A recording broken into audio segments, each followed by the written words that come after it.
So how long have you been coming over to Britain now? I've been coming since I was 11.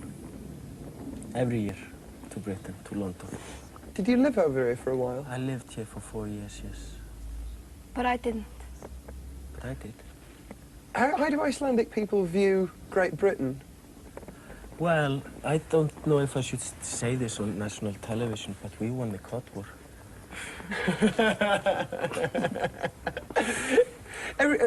I think it's probably fair to say, I mean, we think of Iceland as quite a barren place. It is a barren place, you're totally right. I mean, there's nothing there, but there's everything there. Very few people, only 250,000 people there. Very few people and very few trees. And Very few insects as well. Yes.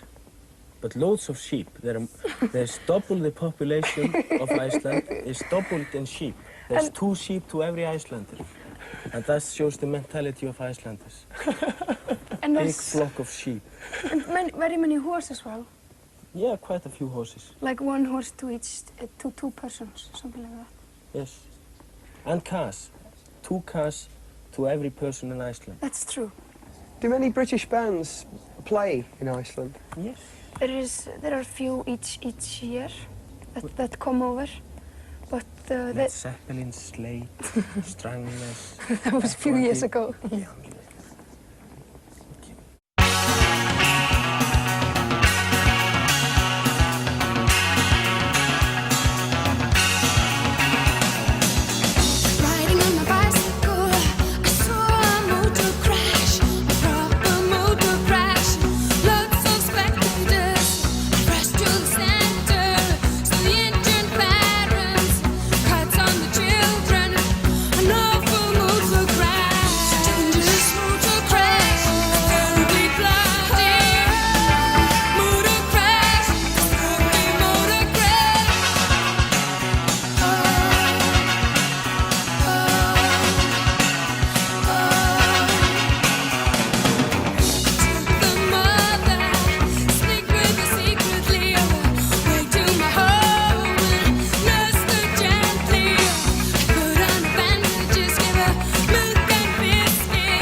About to play a song of yours called Deos. Yep. Deos is Latin, you're from Iceland, you sing in English. Isn't this a little bit confusing? Not if we are ardent students of Hungarian folk music. Tell me more. I don't know. That was just a quote I read of the autocue. I see. Can I see that quote? No, I can't see it there. So you're students of Hungarian folk music? Gregorian chanting from Hungary. I see. And how does that fit in with Deos? It doesn't really fit in. Nothing fits together. We're just doing what we're doing. It doesn't really matter what language it is, does it? Sure. What's Deos all about? Well, it's about Deus, which isn't. It's about this guy called Deus. And it's a whole song about us saying that somebody Doesn't exist. He isn't. But if he did, he would have a quiff. Okay. So it's a I good like it. example about a band spending 3 minutes in talking about something that doesn't exist. Where did Killing the time. where did the idea for the song come from? Was it one of yours, or did you work it together? I'm guilty. Tell me, York. This does not exist, but if he does, he lives above me in the vastest, largest cloud up there. He is whiter than white and cleaner than clean. He wants to reach me.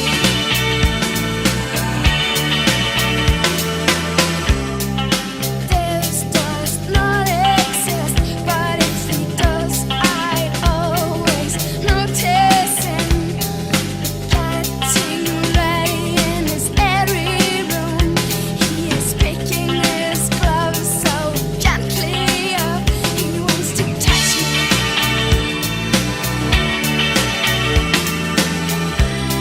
I'm walking up and down the tiny street, pulling my collar, it gets bigger.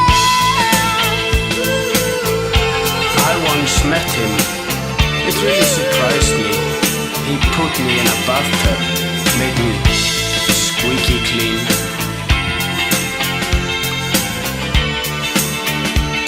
Really clean. To create a universe, you must taste the forbidden fruit. He said, hi. I said, hi. I was still clean. This does not exist, but if he does, he want to get down from the cloud. First messy than fingers, then marble hands. More silent than silence, and slower than slow, dabbing towards me.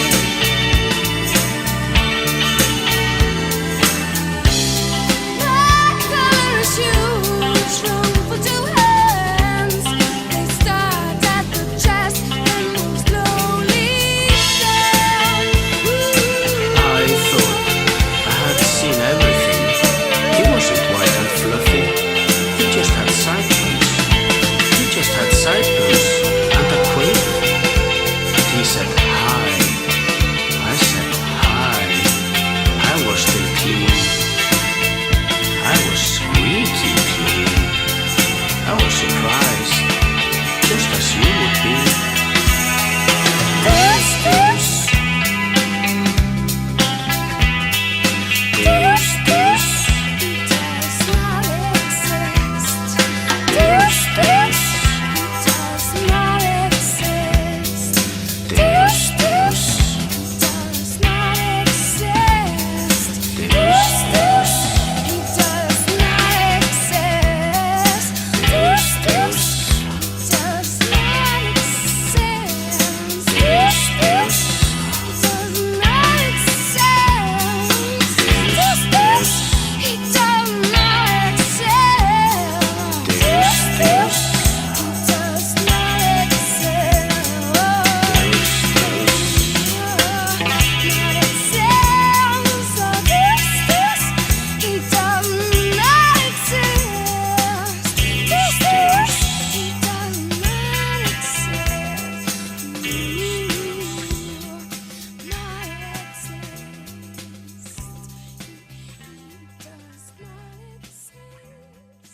Welcome to another classic album deep dive. Today I'm treading into some very choppy waters. I'm not sure how this episode is going to be received because I think this is a very polarizing album because the lead singer is a very polarizing lead singer. I'm talking about the debut album from 1988 by Iceland's Sugarcubes. Of course, this was the debut of Björk for all intents and purposes for the rest of the world. She did put an album out when she was 11 years old, if you can believe it. I'm sure it's been long out of print. But nonetheless, I actually bought this album as a blind buy, got it on cassette back in 1988. I was just kind of strolling through my record retailer and saw the cover, and I was struck by the brightness of it.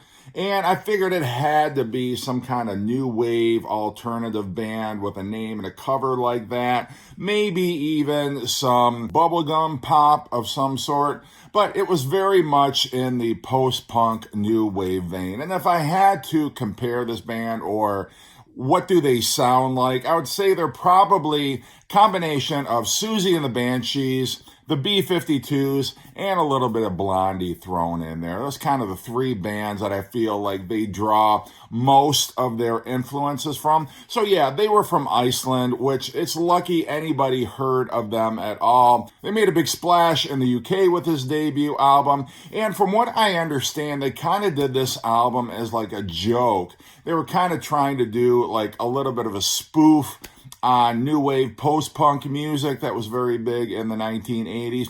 And on some of the songs on this album, you can kind of see they're a little bit goofy, they're a little bit silly, but it's a very loose album. You can tell they're having all kinds of fun. There is no pressure at all because they didn't expect this album, I think, to sell. They're from Iceland, for crying out loud. So you feel that looseness, that quirkiness, that anything goes.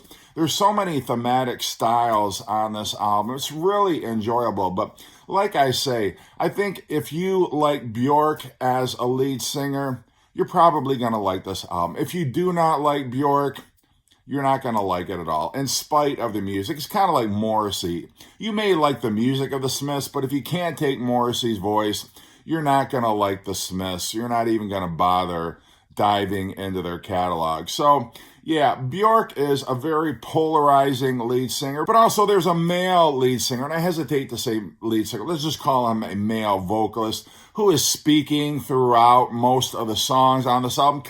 He's like the Fred Schneider of the Sugarcubes, where in some cases he's just kind of blurting out random things, or he's half speaking, half singing some of these songs. And yeah, that is likely, even if you can take Björk's voice, this guy might turn you off a little bit. It might be a little too goofy, a little too weird for your taste. But like I say, it was a blind buy. And when I heard it, I just liked it. It was so different. I'd never heard anybody sing like Björk before, short of Yoko Ono, honestly. And I'm not even trying to compare her to Yoko Ono. She has 100 times more talent than Yoko Ono has. But still, that's like the nearest I can say, especially a song like Birthday, which I believe was like the first single release. If you heard Birthday and you can't take Björk's voice, you're not going to like the rest of the album probably. But I do happen to like this a lot. It's kind of a cult classic right now. Difficult to find on vinyl, at least that version of it. I think original pressing, forget about it. I think that's probably real difficult to get a hold of at a reasonable price. But anyway, a very fun album, a loose album, a light album, not one that I listen to all the time, but I do find it enjoyable when I do throw it on. All right, so let's get into the songs on this album. So it starts off with Traitor, and it's got a goth feel to it, heavy drums. The guy singing, he's talking about how he's going to be shot at sunrise and he will not see anymore. So dark lyrics for sure. You have Björk doing her thing in the background. Very heavy tone. To open up an album that for the most part is very light, very poppy, very sugary sweet. To open with an album like this is really interesting, and that's what sold me. When I put this on for the first time, when I stuck that cassette into the tape player, I'm like, holy crap, what is this? So it draws you in immediately. My punctuality is well known. When the revolution takes place, I'll be late and I'll be shot as a traitor.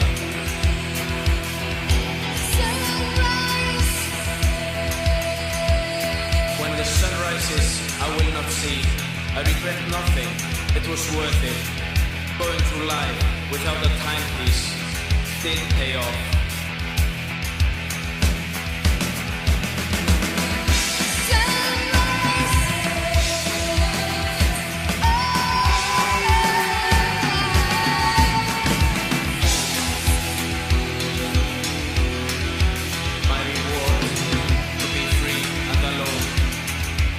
Even now at the pillar, blindfold at sunrise, hitting the drums of Catalan, beating my time away.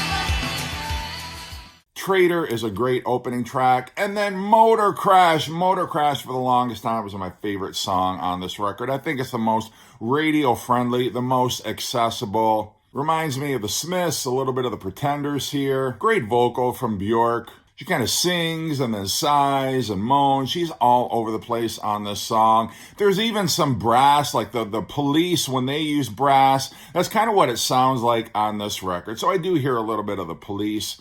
But Motor Crash is a great song about a motor crash. Then Birthday, which is probably people's first exposure to this album. If you heard it on college radio, maybe back in the day, I did not. I wouldn't have discovered this album if I hadn't just picked it up in the record store. I don't think any of this was played on the radio or on MTV back in 1988 in my part of town anyway. But Birthday is such a great, moody showcase for Bjork's voice. She is all over the place. And you might think on first listen, what's the difference between what she's doing here and what Yoko Ono is doing? Well, the difference is Bjork can carry a tune. She has a great voice. She has a musical sensibility. And she's squeezing every bit of raw emotion out of her voice. It kind of reminds me of that track, Great Gig in the Sky from Dark Side of the Moon, where it's a very unrestrained vocal performance on this song.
The verses are very straightforward, but the chorus is where she let loose with yelps and shouts and moans, all sorts of different vocal inflections she's using on this song to great effect. I can see people hating this song, making fun of it, but I happen to enjoy it quite a bit. Then the gorgeous, delicious Demon. I love the opening on it. You have some reverby, twangy surf guitar, and it's got different sections, and they all tie together beautifully, but they have different tempos. They're in different keys. They have different interesting chord changes. It's like 3 different songs stitched together, but it all works together perfectly.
Then side 1 closes out with Mama. No, not a cover of the Genesis song. Another very moody song, reminds me again of Susie and the Banshees, much like Trader did.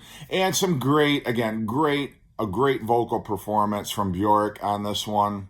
But very goth sounding, and they do that so well. They go from a bouncy light pop song straight into a darker, more brooding song like Mama. Side 2 opens with Cold Sweat, which is probably the other song. If you've heard any songs off here, it'd be Birthday and Cold Sweat. They kind of did a different version of it on their second album, but it's a straightforward post-punk rock song. Nothing too goofy about here. The guy's not talking on this song, at least not that I can remember.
Then Blue-Eyed Pop. I love Blue-Eyed Pop. It's very quirky. It sounds really early 80s, but in the 80s, anything, when you could get away with any style and call it new wave or alternative. And they're dipping their toe into different stylistic waters. This reminds me a little bit of Blondie, a little bit of, I guess, maybe Devo, I guess. But like its title, it's great. Blue-Eyed Pop. I love this one.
Then the song Deuce, which has very goofy lyrics, very goofy kind of vocals, but I like it. There's something that draws me in. There's something very infectious about this song, I find anyway. Kind of taking it a slow shuffle rhythm, which I really like. I like Bjork's vocal on here. At the end, she dips into that high falsetto. You have the goofy singing / talking from the guy. And I apologize because I don't know the names of the other band members. I mean, I could look them up, but I couldn't pronounce any of them. It's a lot of Olafs and Bjorns, and I mean no disrespect to the Sugarcubes at all. I just can't pronounce any of their names. But what a tight band this is. That's the thing. I mean, say what you will about Bjork's vocals, but the musicians are no slouch either. All these songs are tight, they're melodic, they're really fun to listen to. And if you thought that song was silly, Sick for Toys is even sillier. You could really see this as kind of a throwaway song. And this is almost a bridge too far with this guy and his weird, obnoxious voice. Takes it a little bit too far on this song. Probably the song for most people that is the most difficult listen on the album, I guess. But it's weird, it's quirky. I don't skip over it. Part of me kind of likes it. Lyrically, I don't know what it means. It's about some girl, and she's obsessed with toys and also with her hair. She's always brushing her hair. This guy gets fed up with it. At the end of the song, he cuts all her hair off. That's as deep as the song gets. I don't know if there's some other interpretation for it, but that's all I know. Then we get into a little bit of, I don't know what I'd call it. It's kind of jazzy. It reminds me a little bit of Talking Heads in some respects. Fucking and Rhythm and Sorrow. Man, what a strange song this is. I don't even know how to characterize it. It's all over the place. But again, it's a real fun song. This is the band just cutting loose and having fun, and I love it.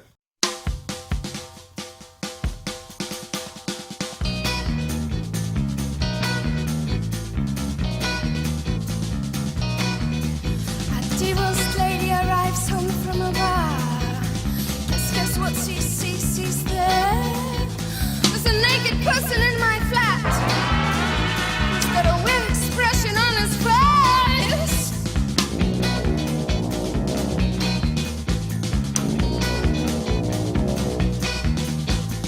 Oh my God, and Jesus as well. What are you doing here? Are you hurting your chest? Finding yourself? Forcing yourself into pain itself like there's no tomorrow? Should use the pain and sorrow to fill you up with power. Life's both sweet and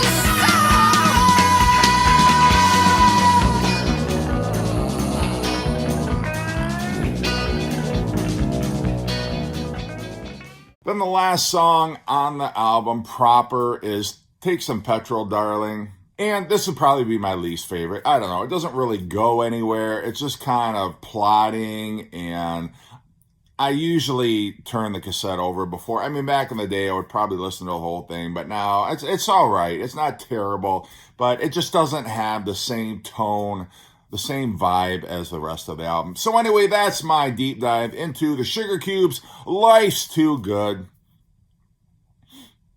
Let me know what you think of the album. Again, a lot of that is largely going to depend on whether you like Bjork as a lead singer or not. But anyway, had to do that album. Been a favorite of mine for the longest time. Hope you've enjoyed the episode, and take care.